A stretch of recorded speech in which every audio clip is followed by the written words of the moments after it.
আমার স্বামীজান যেদিন বাসায় থাকে সেদিন তো তার ঘুম থেকে উঠতে অনেক দেরি হয়ে যায়। তারপরে সাথে আমরাও ঘুমাই, বুঝছেন? তারপরে এই যে দেখেন একটু দেরি হয়ে যায়। রান্নাবান্না করতেও একটু লেট হয়। তারপরে সকালের নাস্তা খাইতে মনে করেন ১১টা বাইজে যায়। তো আজকে স্বামীজানের ছুটির দিন ছিল। স্বামীজানরে বলতেছিলাম কি রানবো? তারপরে আমি ফ্রিজে হাত দিছি। হাত দেওয়ার পরে দেখি ভাই কিচ্ছু নাই। স্বামীজানরে এই যে আমি তলব করতেছিলাম বাজারে যান কিন্তু বেচারি কোনোভাবেই যাচ্ছিল না। তারপরে বাজারে যাওয়ার পরে আমারে ভিডিও কল দিছে কি নিব। তারপরে আমি বললাম ইলিশ মাছ নেন, অমুক মাছ নেন, সমুক মাছ নেন, কিন্তু কোনো মাছই পাই নাই। তারপরে ইলিশ মাছ নিছে, নেওয়ার পরে যে ছোট ইলিশ নিতে বলছিলাম, ইলিশটা ভালোই লাগছে।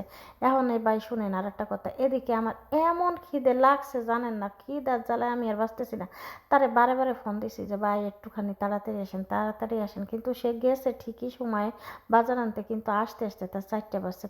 তাইলে আপনারা কোন সময় রান্ধে আর কোন সময় খায়? তারপরে এই যে আমি রাঁধতে গেছি, রান্না করতেছি, এর মাঝে সে ফ্রুট, তারপরে সে চলে গেছে। যাই হোক, এই যে দেখেন আমি মশলার ভিতরে কিন্তু একটু সরিষা বাটা দিয়েছিলাম, তার জন্য এই যে সরিষাটা না একটু কালা হয়ে গেছে।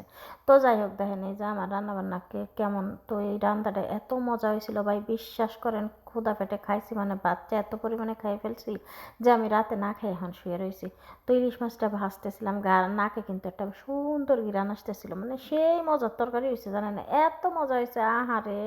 এখন 1 প্লেট ভাত পাইলে আমি খাই ফেলাই দিতাম। তো যাই হোক, ইলিশ মাছ বেশি খাইলে আবার আমার অ্যালার্জি, আমি আবার এখন খাবো না। তো যাই হোক, আপনাদের যদি আমার ভিডিওটা ভালো লাগে তাইলে আপনারা একটা লাইক কমেন্ট করেন। হ্যাঁ, আল্লাহ হাফেজ, টাটা, ভালো থাকবেন সবাই।